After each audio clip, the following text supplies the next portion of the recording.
চলো দেখি 155 নম্বর পৃষ্ঠে অঙ্কগুলো কী আছে। দেখো, পেরেক নিয়ে খেলি। আমার বাবা দেওয়ালে ছবি টাঙানোর জন্য কয়েকটি ছোট বড় পেরেক টেবিলে রেখেছেন। আমার ভাই স্কেল দিয়ে পেরেকগুলো দৈর্ঘ্য মাপার চেষ্টা করছে।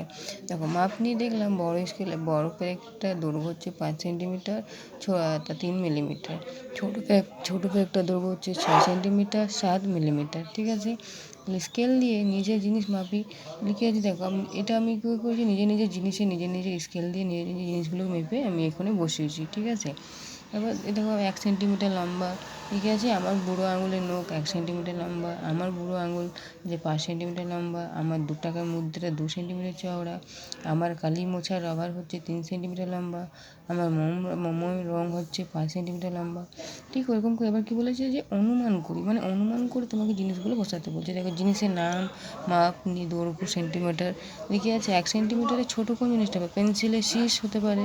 আর এখানে কী বলেছে, সেন্টিমিটারে 0.9 সেন্টিমিটার হবে। 1 সেন্টিমিটারের বড় কিন্তু 2 সেন্টিমিটার ছোট, তাহলে রবার হবে 2.2 সেন্টিমিটার। এবার দেখো 4 সেন্টিমিটার বড় কিন্তু 5 সেন্টিমিটার ছোট। পেন্সিলের শার্পনার হতে পারে 4.5 সেন্টিমিটার।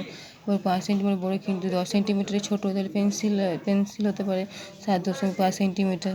এবার করেছে জিনিসের নাম, এবার দৈর্ঘ্য। এবার দেখো, আমার কাছে যেসব জিনিসের মানে জিনিসগুলো ছিল সেগুলো আমি নিজের মতো করে মানে কী বলবো মাপ করেছি, সেই দৈর্ঘ্যগুলো বসিয়েছি। তোমরা চাইলে তোমাদের মতো করে করতে পারো। ঠিক আছে।